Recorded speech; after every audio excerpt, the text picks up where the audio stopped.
वो एक सामान्य सरकारी कर्मी की नौकरी नहीं है। ये बिल्कुल मैं सभी टीचर्स को कहता हूं। और यदि कोई टीचर यह सोच के आ रहा है कि ये सरकारी नौकरी है इसलिए मैं करना चाहता हूं या करना चाहती हूं, तो बहुत ही गलतफहमी में है।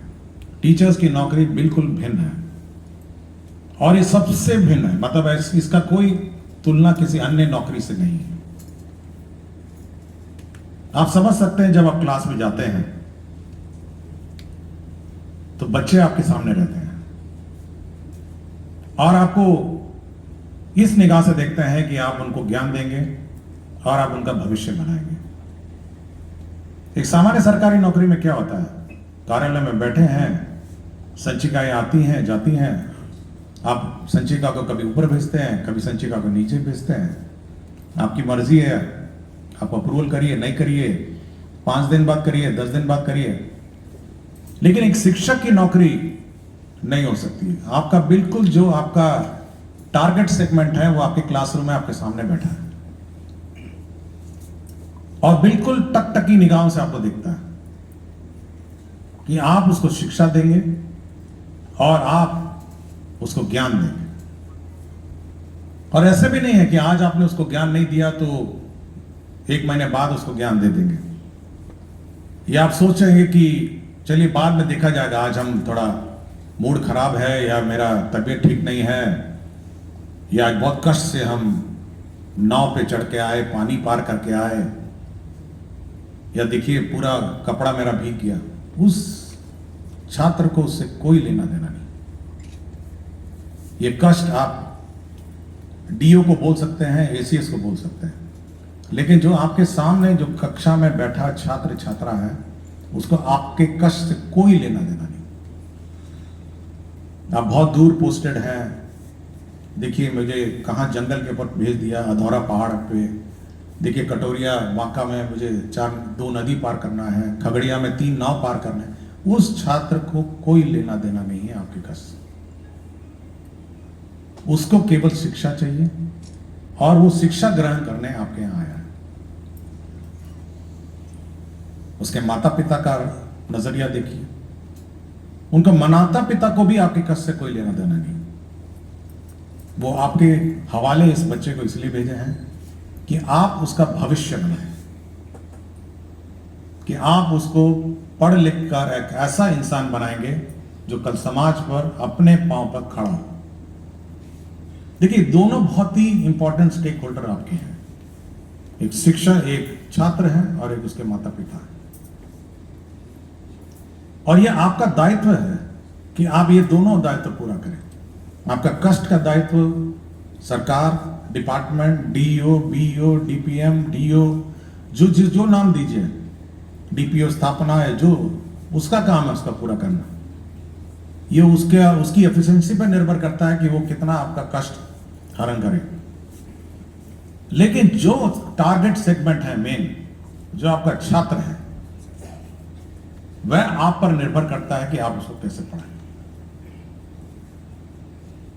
और अगर आप इस ड्यूटी में चूक जाते हैं, मान लिया आप गए, सुबह गए, हाजिरी लगाया, बायोमेट्रिक, ये पता नहीं कौन एसीएस आया हाजिरी लगवाता है रोज, हेडेक है बिल्कुल।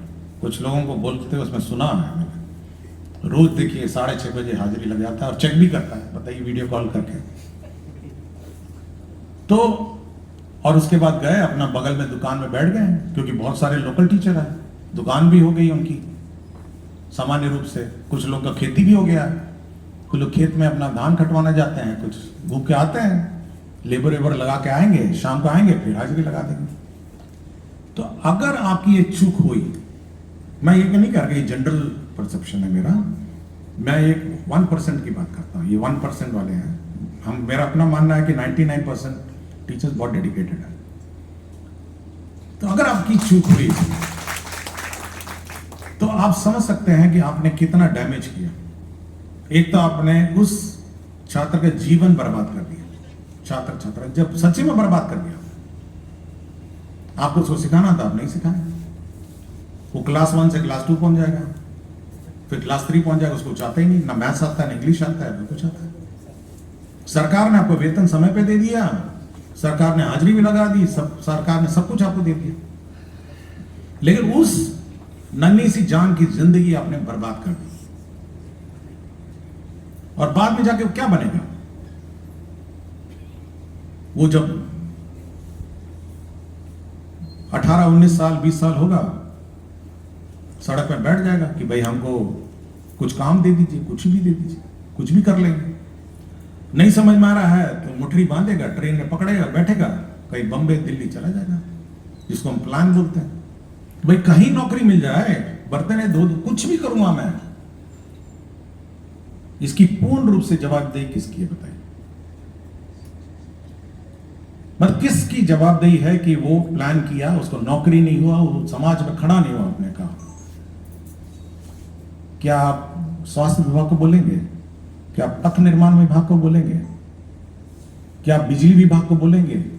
आप किस विभाग की जवाबदेही निर्धारित करेंगे इस घटनाक्रम में? मैं सुबह घूम रहा था, मैं सोच रहा था कि आज क्या बात करूं मैं आपसे। इसकी पूर्ण रूप से जवाबदेही उस विद्यालय की है और उस शिक्षक की है। अगर वो चूकता है तो समाज में सब समस्याएं खड़ी हो जाएंगी। और ये अकेला विभाग है, मैं बता रहा हूं। कभी आपको लगता होगा कि शिक्षा विभाग क्या है, ये तो ऐसे ही था। इसकी इतनी जवाबदेही है कि दूसरे की जवाबदेही इतनी नहीं है। रोड आज नहीं बने, 6 महीने बाद बन जाएगा, ठेकेदार बना ही देता है, 1 साल बाद बना देता है। पुल है, 1 साल नहीं 2 साल में बन जाएगा। लेकिन क्या छात्र जो उस क्लास में है, अगर आज शिक्षा उसने ग्रहण, अच्छा उस गांव के अंदर है जहां पे चारों तरफ से पानी से घिरा हुआ है, उसकी क्या गलती है? उसकी क्या गलती है कि उस गांव में रहता है? अभी हाल ही में मुझे राघोपुर जाने का मिल रहा, अभी तो पुल बन गया है, वो जो 6 लेन फ्लाईओवर में हाल ही में परसों ही गया था, मैं देखा अंदर एक स्कूल था और मुझे पता चला कि इसी से नाव से जाता था। फिर मैंने देखा कि वो गंगा नदी है और गंगा नदी पार करके इसी स्कूल में लोग जाते थे। तो उस बच्चे की क्या गलती जो स्कूल में जाता है? उसकी भी अपनी जिंदगी है, उसका भी अपना कैरियर है, उसके भी अपने सपने हैं। लेकिन थोड़ा आपको कष्ट लेना पड़ेगा और थोड़ा ये डेडिकेशन आपको होना पड़ेगा कि देखिए ये बच्चा का कैरियर, इसकी जिंदगी मेरे हवाले है और कोई इसके लिए रिस्पॉन्सिबल नहीं है। मैं बिल्कुल बार बार कहता हूं, एक टीचर ही है जो उसकी जिंदगी बनाएगा। बिजली विभाग उसकी जिंदगी नहीं बनाएगा या रोड डिपार्टमेंट उसका जिंदगी बनाएगा। कोई नहीं बना सकता ना भाई, कोई नहीं बनाएगा। ये दिमाग में बैठना चाहिए हमको कि भाई उसकी जिंदगी बनाने का कार्य शिक्षक का है। समाज में ऊंच नीच भेदभाव उसको मिटाने का काम किसका है? वो भी शिक्षक के बनते हैं। आप सोचते होंगे कि शिक्षक पर कितना रिस्पॉन्सिबिलिटी है। मैं कोई अच्छे बैकग्राउंड का आदमी नहीं हूं, कोई फाइनेंशियली स्ट्रांग आदमी नहीं था, लेकिन आज शिक्षा के बल पे आया हूं ना। कोई और थ्योरी बता दीजिए कि ऐसे ही आ जाएंगे हम ऊपर। कोई थ्योरी बताइए ना इस दुनिया में कि अचानक आप सोशल स्टेटस से ऊपर पहुंच जाए अपने आप। शिक्षा क्या है? और उसका एक ही माध्यम है, टीचर्स ऑफ बिहार, इस राज्य के शिक्षक। ये एक ही है ना। और अगर शिक्षक कहने लग जाए कि नहीं ये करेंगे तो वो करेंगे तो वो करेंगे तो ऐसा होगा तो वैसा होगा, no, it can not happen, it will not wait. Education can not wait ना, और ये किसी का इंतजार भी नहीं कर सकता। इसलिए मैं बार बार जब भी हर फोरम में आप देखिएगा, मैं एक ही लाइन बोलता हूं कि भाई इस बच्चे की जिंदगी आपके हाथ में, इसको संवारना है तो संवारेंगे। ये बर्बाद अगर आप कैजुअल लेंगे तो बर्बाद हो जाएगा। और इस पूरे प्रकरण में फाइनली किसका क्या असर होगा?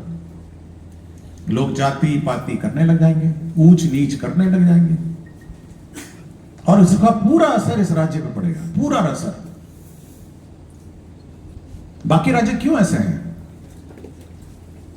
रोड तो सब जगह है, बिजली सब जगह है, एक शिक्षा ही है जो इसको सुधार सकता है। और एक शिक्षा ही है जो इस राज्य की को कायाकल्प कर सकता है।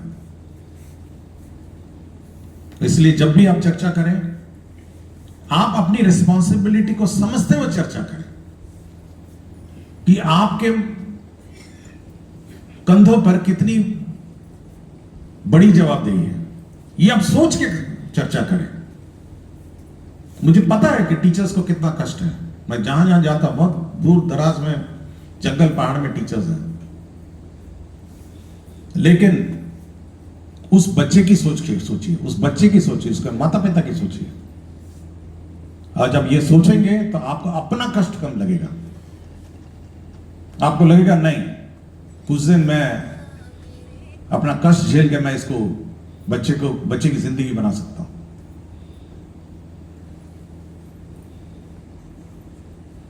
मैं इसीलिए मैं ये बात आपसे कहने आज आया हूं कि भाई आपको अपनी रिस्पॉन्सिबिलिटी समझनी होगी और ये जवाबदेही आपको लेनी होगी। हम लोग हैं, बिहार सरकार डिपार्टमेंट है, हम लोग हैं। हम लोग जहां तक पॉसिबल है आपका कष्ट दूर करेंगे, आपका सहयोग करेंगे, लेकिन उसकी भी सीमाएं हैं। अचानक कोई कहेगा कि नहीं, हम तो कैमूर के पहाड़ पे हम जाएंगे ही नहीं, तब सोच सकते हैं कि क्या होगा। कैमूर के पहाड़ पे किसी को तो जाना ही होगा उस पहाड़ पे पढ़ाने के लिए, किसी को तो जाना ही पड़ेगा ना। पलामू बॉर्डर पे विद्यालय में वो भी शिक्षक ही होगा और शिक्षक ही पढ़ाएगा ना। वो तो हम नहीं जाके पढ़ा सकते हैं। इसलिए मैं कह रहा हूं कि आप लोग, आज बात तो है एनईपी पे, लेकिन अपनी रिस्पॉन्सिबिलिटी, अपनी जवाबदेही और इस समाज में जो आपकी सबसे महत्वपूर्ण भागीदारी है, उसके बारे में अपने मन में सोचिए। लोग चर्चा नहीं करेंगे, हो सकता है, लेकिन इसको आत्मसात करना पड़ेगा। ये अपने दिमाग, मन में इसको बिठाना पड़ेगा। और जब आप अगली बार स्कूल में जाएंगे, आप उस शिक्षक, आप उस छात्र छात्रा को इस नजरिए से देखिए, उस माता पिता को इस नजर से देखिए। और मैं कह रहा हूं कि कोई नहीं चाहता है कि शिक्षा व्यवस्था खराब हो, कोई नहीं चाहता। ना डिपार्टमेंट चाहता है, ना आप चाहते हैं, ना माता पिता चाहते हैं, ना छात्र चाहते, कोई नहीं चाहता। सब चाहते हैं कि ये सुधरे, और ये मेरे से नहीं सुधरेगा, ये आप लोगों से सुधरेगा और ये टीचर से सुधरेगा। एसीएस कुछ भी बोलते रहे, लेकिन जब तक हमारे टीचर्स, इस राज्य के टीचर्स ये मन में नहीं बैठाएंगे कि हमको इस व्यवस्था को सुधारना है, इस बच्चे की जिंदगी सुधारना है, इस बच्चे का कैरियर बनाना है, इस दुनिया की कोई ताकत नहीं है जो ये व्यवस्था में परिवर्तन ला सके। इसलिए मैं कह रहा हूं कि आप इस रिस्पॉन्सिबिलिटी को बखूबी निभाएं। और टीचर्स ऑफ बिहार, मैंने बहुत इनकी वेबसाइट कल रात को मुझे देखने का मौका मिला, बहुत सारे